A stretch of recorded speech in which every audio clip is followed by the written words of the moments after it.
já que é um culto de ensinamento, os 4 evangelhos, dos 3, Mateus, Lucas e Marcos, são chamados de evangelhos sinóticos. E eu já expliquei o que é isso uma vez. Por que sinótico?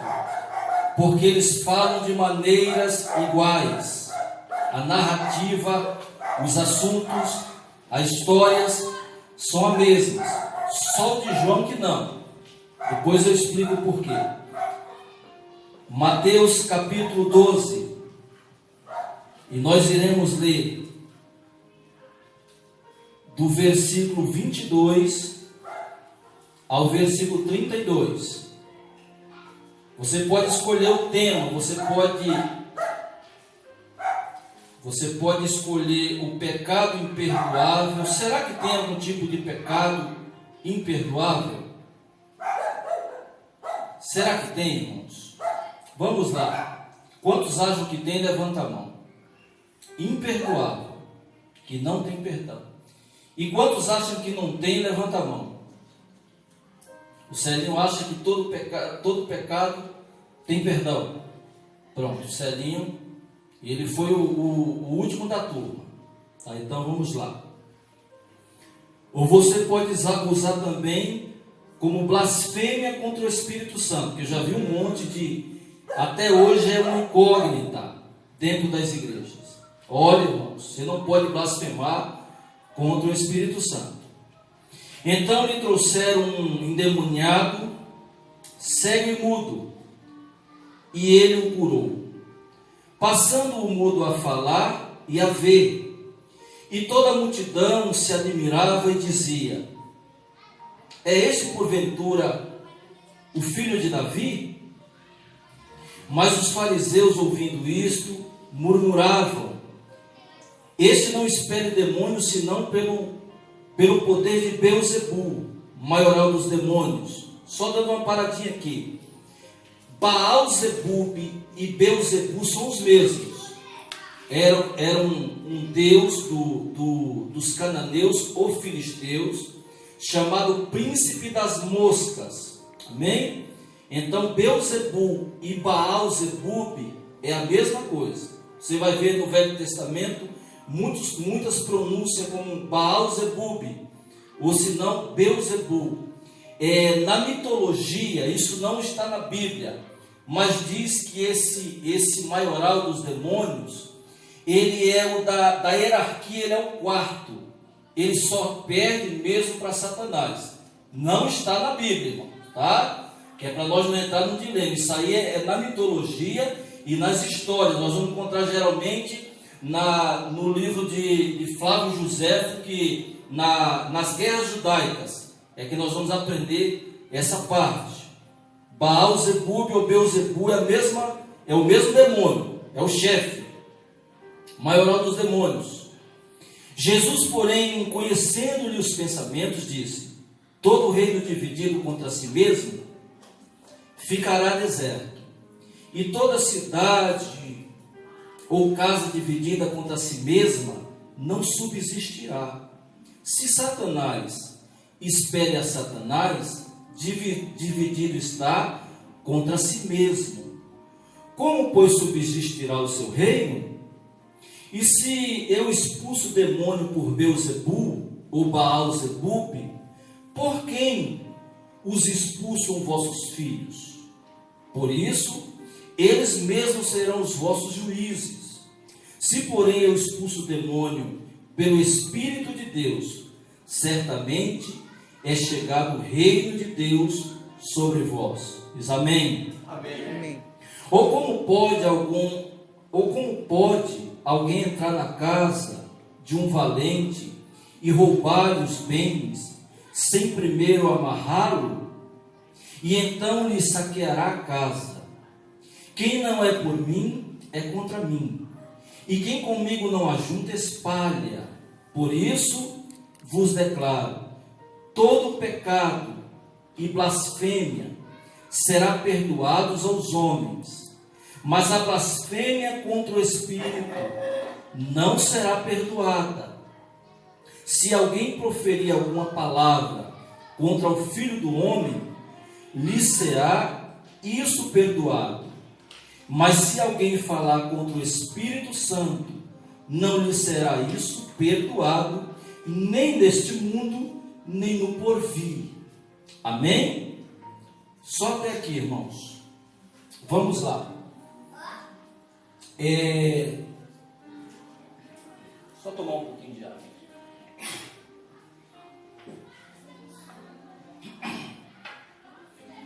Está havendo um equívoco na igreja brasileira. Um grande equívoco. E infelizmente os líderes, eles não trazem clareza para a igreja. Porque a maioria das pessoas que frequentam igrejas evangélicas, você pergunta para ela, irmãos, você se considera uma pessoa salva? Aí você já vê que há uma interrogação. A pessoa, ela fica com medo de responder, ou ela fica com receio, ou algumas falam assim, não sei, eu acho que eu ainda tenho que fazer alguma coisa. E talvez nós já passamos por isso. E isso eu estou falando a respeito de 50% do povo evangélico brasileiro. Se você pergunta, irmãos, tu és salvo ou não? A pessoa, às vezes, ela fica com muita dúvida. Por quê? Porque ela ainda tem no coração dela que ela precisa fazer muito para herdar a salvação. E isso é falta de ensino. Totalmente falta de ensino bíblico mesmo. Agora, aí surge um problema maior ainda, que é a questão do pecado imperdoável, a blasfêmia contra o Espírito Santo. Meu Deus, as pessoas sofrem com isso. Os pastores chegam no culto e falam, irmão, cuidado, hein? Cuidado, porque se você pode fazer o que for, mas se você pecar contra o Espírito Santo, olha, você vai para o inferno. Só que ele não explica como pano de fundo que tipo de pecado um crente poderia cometer contra o Espírito Santo. E na nossa mente vem um monte de coisa. Tem pessoas que falam, meu Deus, eu não posso xingar. Se eu xingar, eu já peguei contra o Espírito Santo. Outros falavam, eu não posso falar mal do pastor, mesmo pastor errado.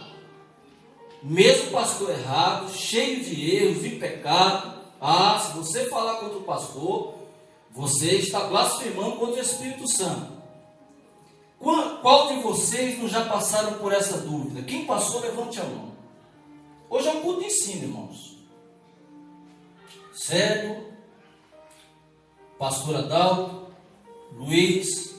E nós ficávamos com medo, porque é um pecado muito grave, coisa muito séria. E você fala, meu Deus, eu não posso pecar contra o Espírito Santo. Então, mas você não sabia o que fazer para não pecar contra o Espírito Santo. Aí é onde está o problema. Aí você vai para um padrão de santidade onde você não consegue. Porque, irmãos, nós não temos condições, nenhum de nós, de sermos justos. Por mais que você se santifique, por mais que você suba, desça do monte, 24 horas de oração, isso, irmão, é bom para uma vida com Deus, mas isso não te levaria para o céu, jamais. E a questão também, tem pessoas que ela tem esse problema de, ou ela é muito santa, ou ela acha que peca demais. Aí quando ela acha que peca demais, ela se afasta da igreja. Ela fala, não dá para eu caminhar. Eu já vi pessoas falando assim, irmão Luiz, é muito difícil servir a Deus. Não sei se vocês já ouviram isso. É muito difícil servir a Deus. Olha, irmão, eu até gostaria, eu até queria, mas é muito difícil servir a Deus. E o que acontece? As pessoas falam, já que é tão difícil, é melhor largar desse negócio de crente. Porque senão eu vou blasfemar contra o Espírito Santo. Mas vamos para o texto. Como iremos fazer uma pregação temática, vamos entender o que pecado é esse. Né, Paulo? Será que nós dois já pecamos contra o Espírito Santo? Olha, quem pecou aqui, irmão, se prepare, não tem mais perdão não. Você vai para o inferno. Vamos lá. Isaías capítulo 61. Vamos entender que pecado é esse. Vamos entender que pecado grave é esse, que assusta tanto a igreja. Só que é difícil os pastores explicarem, porque muitos nem sabem o que é isso. Isaías 61, só o versículo 1.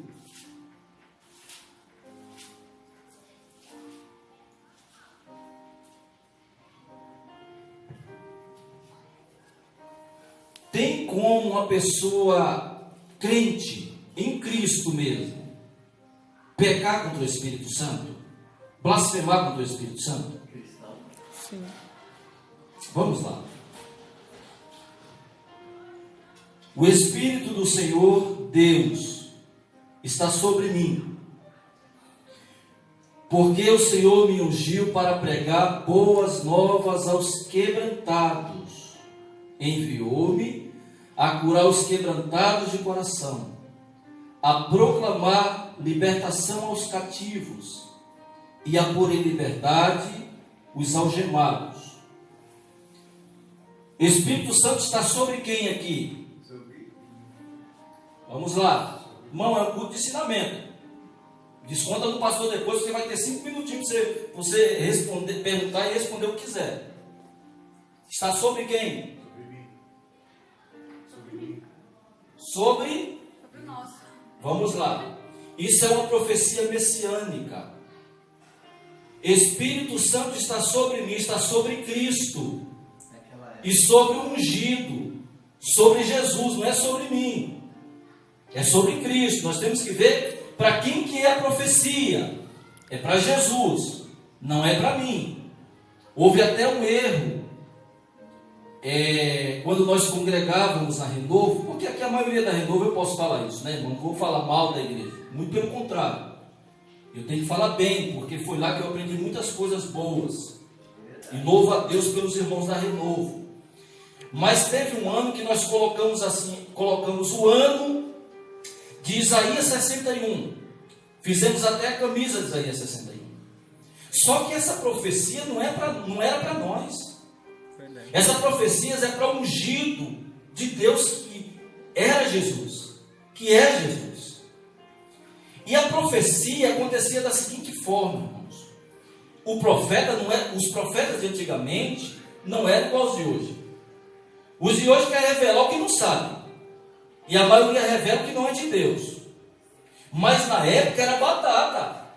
Quando um profeta profetizava, acontecia.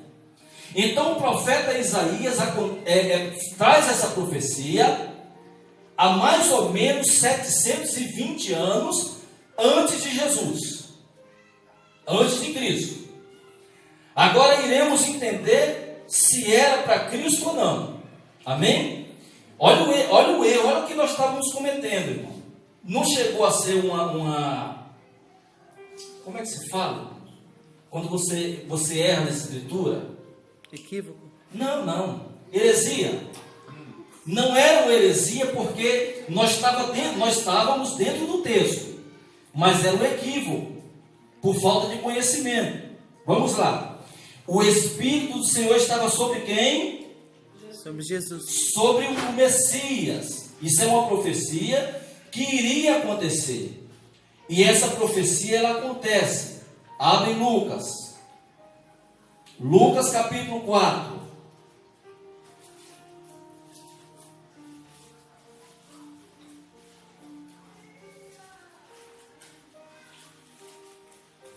Lucas capítulo 4. Essa profecia era só para o Messias, gente. Viu, irmãos? Ela passou a ser para mim em Marcos 16. Em Marcos 16 ela passou a ser para o crente. Para aquele que crê. Mas antes disso, ela só pertencia a Cristo. Olha o equívoco aí. Vamos lá. Lucas capítulo 4. Nós iremos ler o versículo 18 e 19. Vamos fazer o seguinte. Vamos começar lendo o 16 para entender o 19. O assunto aqui é a blasfêmia contra o Espírito Santo, o pecado imperdoável. Posso ler? Indo para Nazaré, onde fora criado, entrou no sábado na sinagoga, segundo o seu costume, e levantou-se para ler. Então lhe deram o livro do profeta Isaías. De quem deram o livro? Do profeta Isaías. Aonde eu li há pouco tempo, há poucos minutos? Isaías 61. Vamos lá. Deram o livro do profeta Isaías.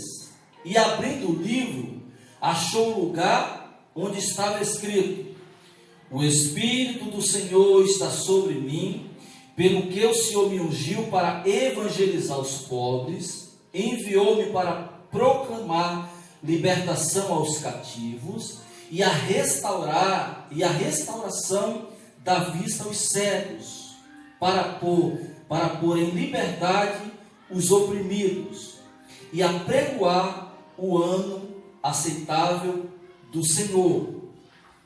Amém? Amém. É o mesmo texto de Isaías 61, versículo 1. Estamos chegando lá.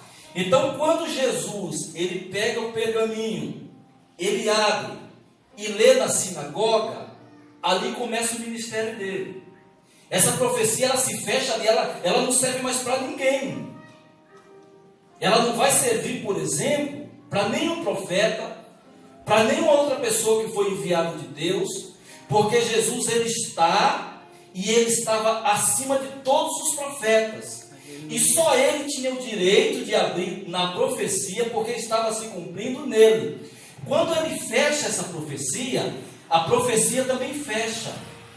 Essa profecia passa a existir agora nele. Só para vocês terem uma ideia, quando Jesus ele começa a exercer o ministério, existe tanto na Pérea, como na Judéia, como em Samaria, existe uma epidemia de demônios. Antes não tinha isso. Mas observe nos 4 evangelhos que são muitas pessoas possessas, endemoniadas, doentes. Por quê? Porque era necessário que essa profecia se cumprisse no Filho de Deus. Então os demônios começaram a se manifestar. Por quê? Porque chegou o reino de Deus e a profecia ela se cumpre naquele momento. Aleluia. Então são 3 anos e meio Jesus andando com Emanuel, e os demônios, quando eram manifestados, eles eram expulsos. E isso batia com a profecia de Isaías 61. Então só quem poderia fazer tais feitos era o próprio Filho de Deus. Porque antes, se você for observar o Velho Testamento, não tem essa epidemia de demônios. Não tem. Aqui e acolá, você vai ver algumas manifestações muito difíceis. A não ser aquele demônio que se apoderou da vida de Saul, né, por causa da desobediência. Mas são poucas coisas que você irá observar no Velho Testamento. Só que quando chega no Novo, você vai ver nos 4 evangelhos que é uma manifestação uma atrás da outra.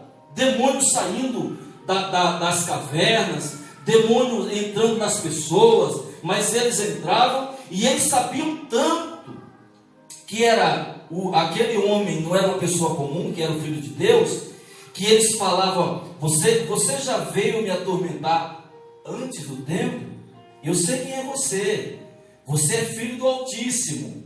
Então os demônios gritavam, clamavam em alta voz, reconhecendo que aquele era o Filho de Deus. Aleluia. Amém? Glória a Deus. Então nenhum tipo de profeta teve essa autoridade. E isso alega com toda clareza que realmente é inegável que Jesus era o Filho de Deus. Hoje ele é Deus. Amém? Amém. Amém. Volta um pouquinho no mesmo Evangelho no mesmo Evangelho de Lucas,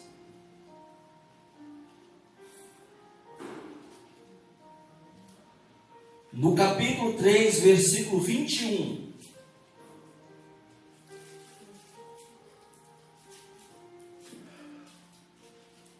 Capítulo 3,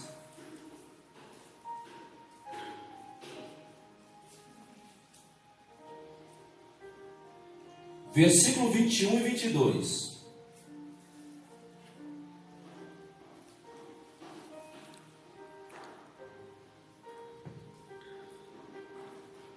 E aconteceu que, ao ser todo o povo batizado, também foi Jesus.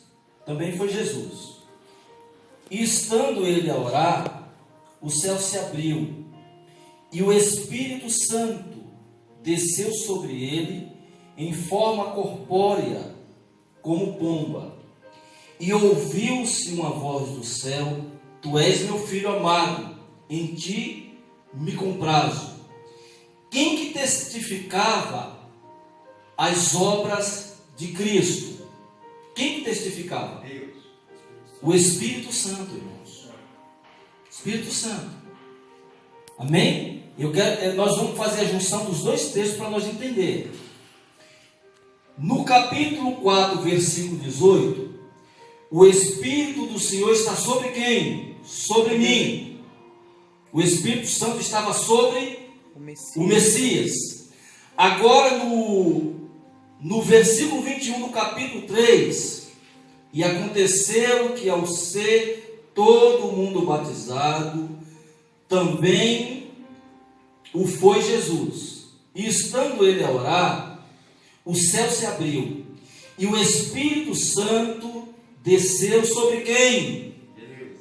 Então quem que testifica as obras de Jesus? Espírito Santo. O Espírito Santo.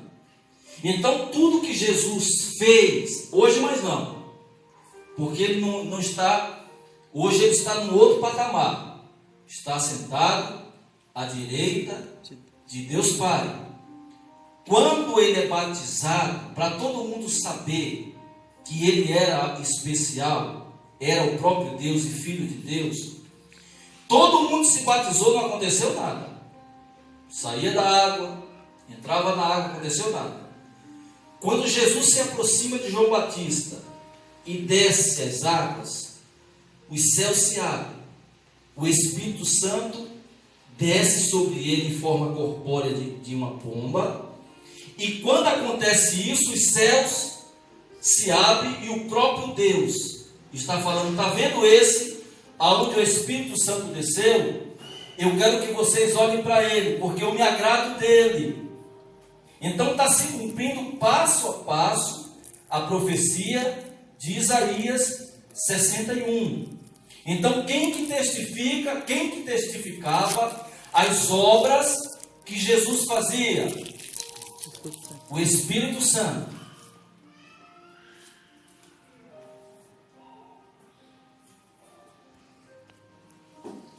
Volta para Mateus 12.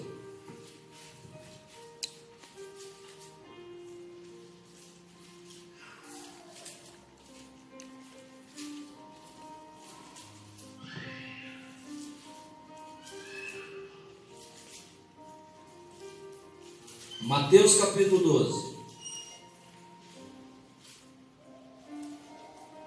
É por isso, irmãos, que nós temos que entender todo o texto. Isso é chamado hermenêutica. Todo o texto, às vezes, para você entender aquilo que está no versículo 24, você tem que ler. Muitas vezes a resposta ela pode estar no versículo 1, ou pode estar no versículo 32 do capítulo. É por isso que é necessário, quando você começar a ler a Bíblia, você não leia textos vazios. Você leia o texto e o contexto para você entender o que quer dizer o texto. Amém? Vamos lá. Só uma pergunta.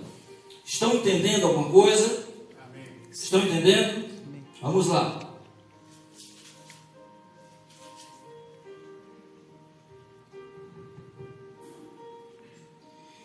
Então lhe trouxeram um endemoniado cego e mudo. 12, versículo 22, o mesmo que nós lemos antes. Então lhe trouxeram um endemoniado cego e mudo, e ele o curou, passando o mudo a falar e ver. E toda a multidão se admirava e dizia: este porventura o filho de Davi? Vamos lá. Jesus curou uma pessoa que estava necessitada, cega. A lei mosaica falava que era pecado curar no sábado. Você fizesse isso, você estava indo contra as leis de Deus. Mas se Ele é o próprio Deus, não existe lei para Ele. Ele faz na hora que Ele quer, Ele atua na hora que Ele quer. A lei não foi feita para Deus. A lei, ela foi feita para os homens. Se essas pessoas tivessem noção, aqueles que viram esse milagre, se tivessem noção, porque eles conheciam Isaías. Todo judeu, um dos livros preferidos era o livro do profeta Isaías. Então eles conheciam realmente, olhando pela profecia, sabia que o Messias iria acontecer tudo isso. Então, olhando para um ato desse, para um evento desse, era para eles crer ou não que esse homem era de Deus? Cara, uma pessoa foi curada. A Bíblia não fala a idade desse homem, mas fala que ele era cego e o que mais? Mudo. O que era para os crentes fazer? Sair gritando. Glórias a Deus. Olha que milagre maravilhoso. Aleluia, Senhor, porque realmente o teu reino chegou até nós. Não foi bem isso que aconteceu. Não foi bem isso. Muito pelo contrário. Vamos lá para o texto. Mas os fariseus, ouvindo isto, murmuravam: este não expele demônios, senão pelo poder de Beelzebu, maioral dos demônios.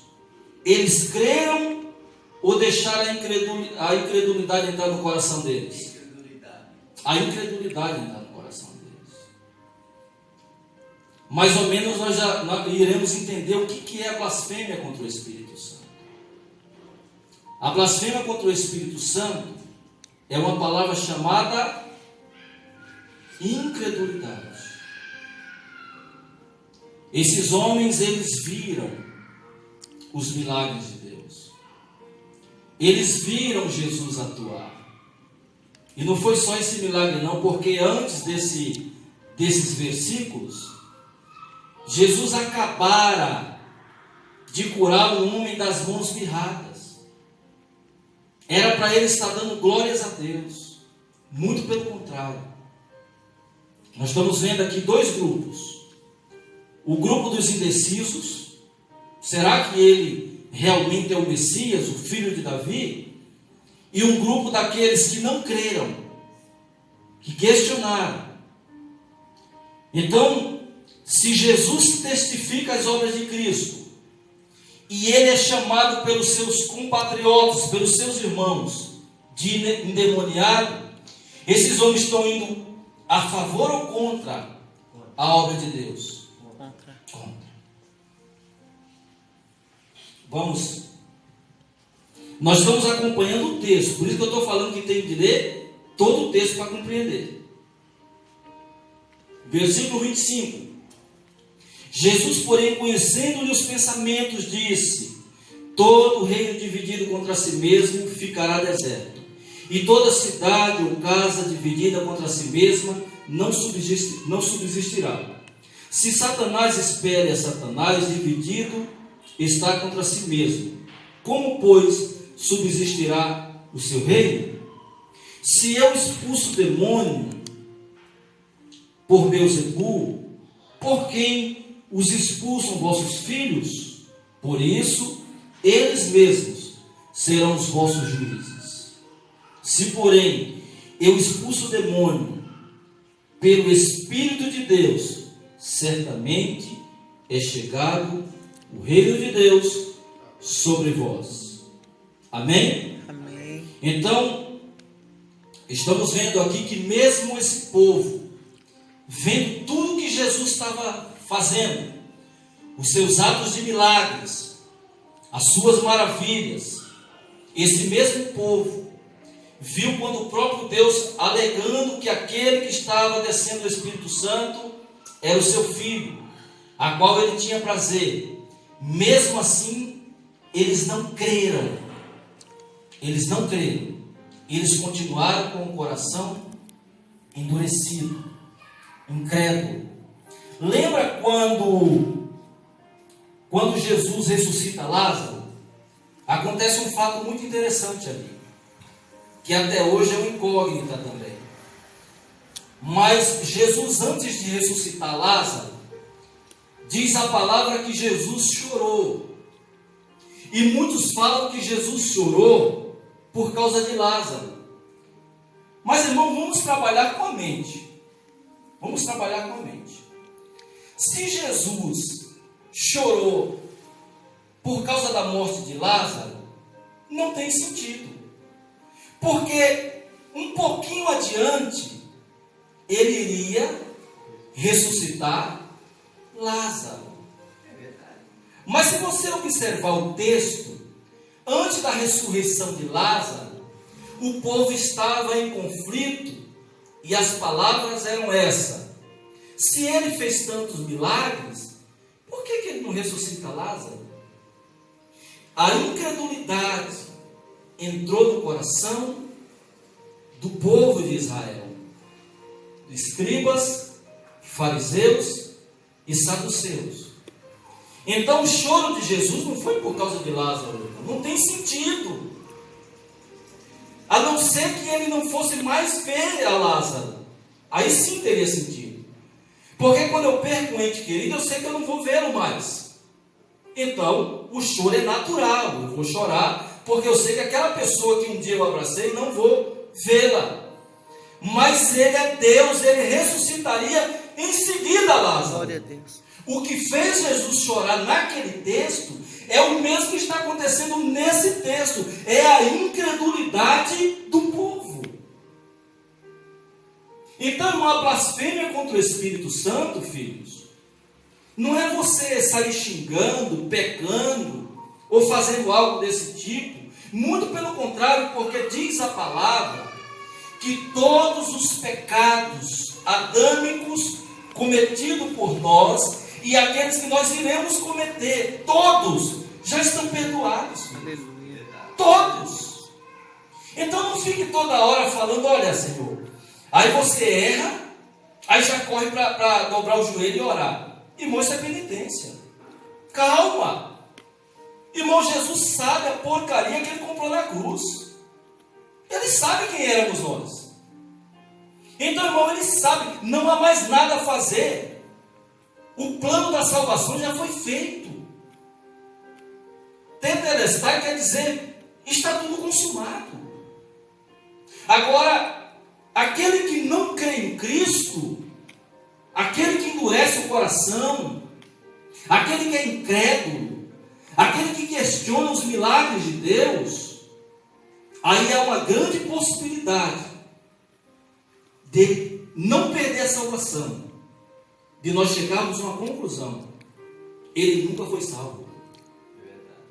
Outra coisa também que eu quero trazer para vocês, Romanos 6, a partir do versículo 1, a Bíblia fala que o crente ele foi mortificado para o pecado. Aquele que está em Cristo é natural ele não ter prazer de pecar.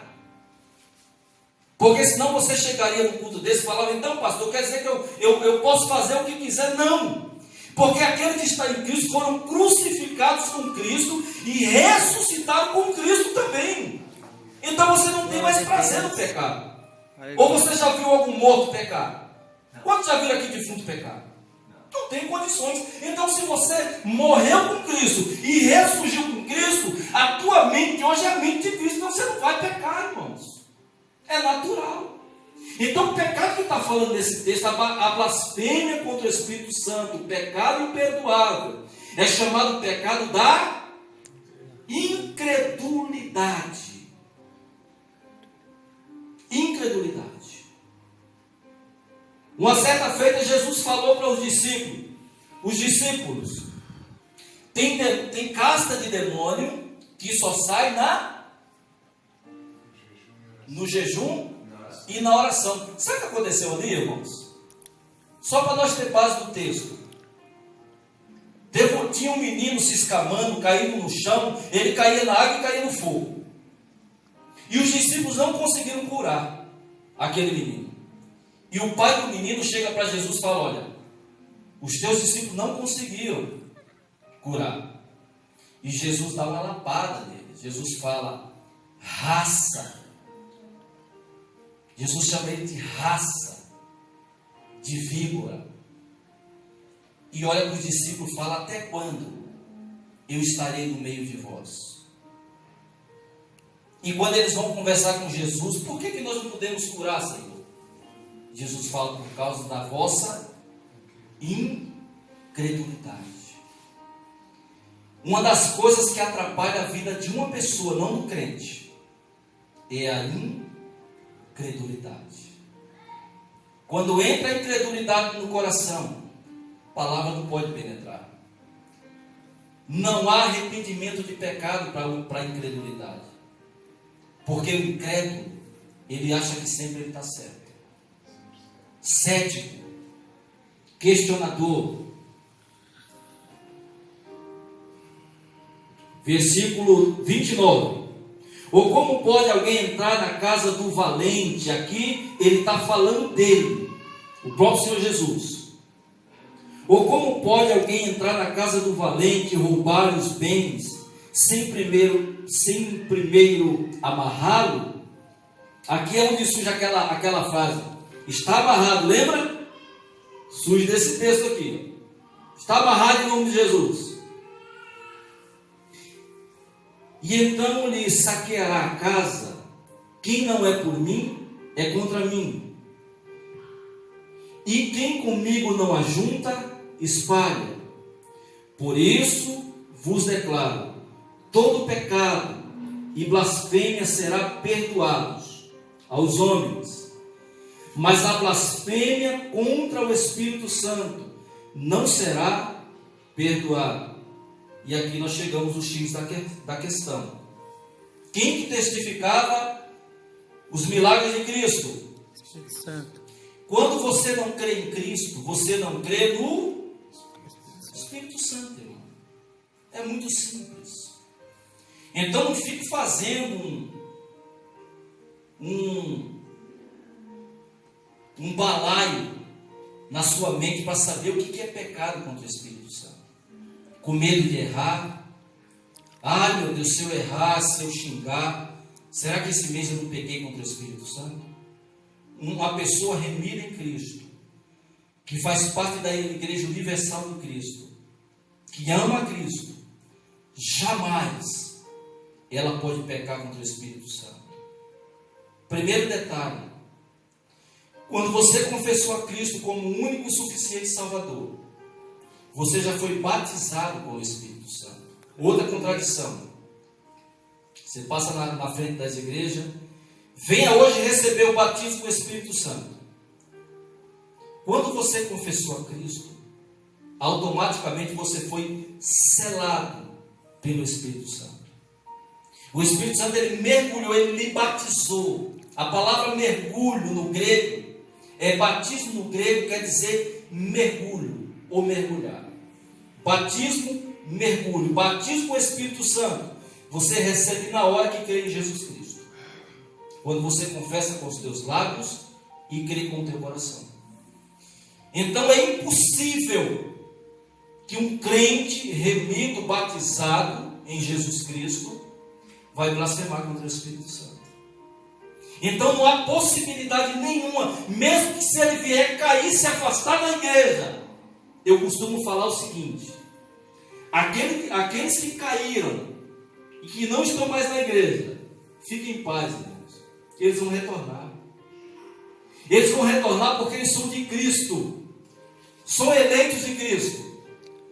Isso nós podemos incluir pessoas que estão no tráfico, prostitutas, qualquer nível de pessoa, rico, pobre, se realmente eles fazem parte do plano de Deus, fique em paz. Nós só temos que orar, porque não sei o tempo, mas eles retornam para Cristo. Aleluia. E não depende muito de nós, não. É porque Deus o amou primeiro. Se coloca de pé, filhos. Glória a Deus. Se alguém proferir alguma palavra contra o Filho do Homem, será isso perdoado. Mas se alguém falar contra o Espírito Santo, não lhe será perdoado, nem neste mundo, nem no porvir. Então aqui é muito simples, está muito claro de entender o texto. Está muito claro, irmãos. Muito claríssimo. Blasfêmia contra o Espírito Santo, ou pecado imperdoável, jamais um crente ele irá cometer. Não existe isso. É impossível. E para falar mal do Espírito Santo, que é a terceira pessoa da Trindade, que é onipresente, você tem que não crer nos milagres de Cristo. Como que você vai falar mal do Espírito Santo? Não tem como. Não tem como, irmão, não tem lógica.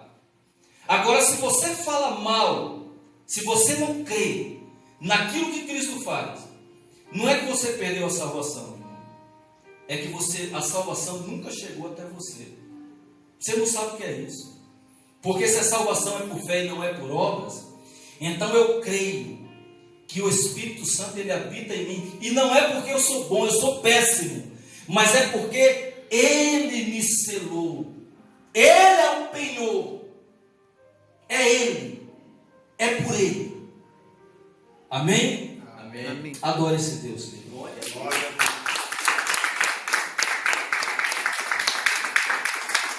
Feche os teus olhos.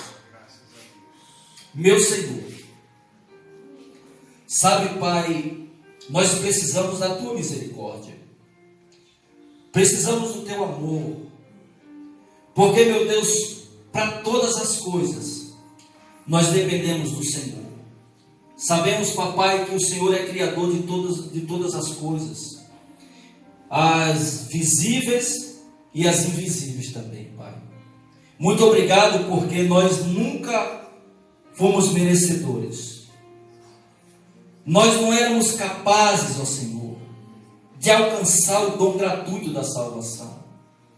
É por isso que a Tua morte na cruz do Calvário nos deu autoridade, nos deu condições de fazer parte da Tua família, Senhor.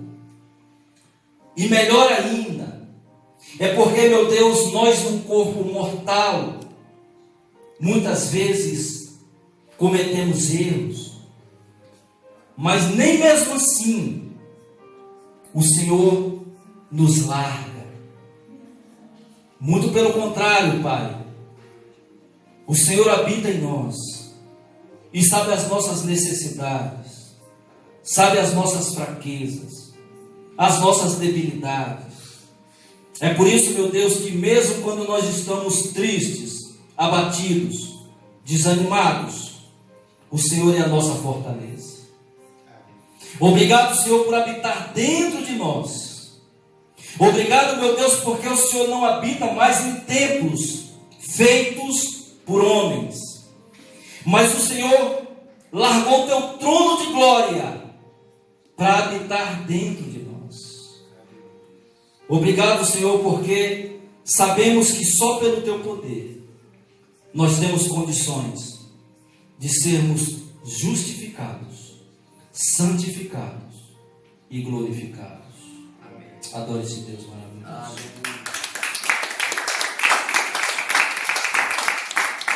Amém.